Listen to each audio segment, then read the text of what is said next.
Sur les routes, certains automobilistes ont décidé de prendre de bonnes résolutions dès les premières heures de la nouvelle année. On a prévu le coup, on a juste bu 2 verres sur toute la soirée. Et je me fais le SAM, j'ai ramené des gens à Isolel, donc voilà. Et ils ont forcé, ouais, ils ont forcé pas mal.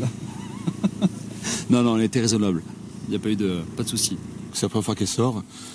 Et je me dis que ce soir, voilà, il fallait que j'étais plus de soucis de savoir ce que j'allais faire, de rentrer ou pas. Donc voilà, je préférais mettre mon réveil à 6h et venir acheter, quoi. Malgré les contrôles routiers soutenus, seulement quelques tests d'alcoolémie et de stupéfiants ont été positifs. Selon la gendarmerie, c'est le fruit d'un travail de prévention sur toute l'année et de bonnes habitudes. On a vu différents types de transports ce soir, effectivement. Il y a le SAM, ça existe toujours, ça fonctionne bien. On a vu aussi beaucoup de taxis individuels ou taxis collectifs. Et on voit également, pour ces soirées, effectivement, une nouvelle an, des parents qui viennent chercher les jeunes donc, pour les ramener à la maison.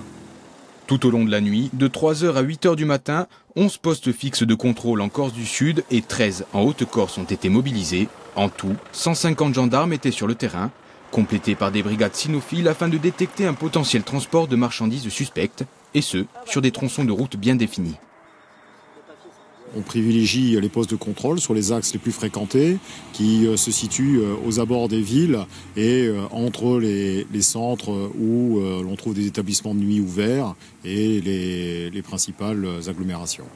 Pour le réveillon, les usagers ont été prudents, peu d'accidents, une nuit qui ne reflète pas la réalité des routes en Corse. En 2018, 27 personnes ont trouvé la mort au volant.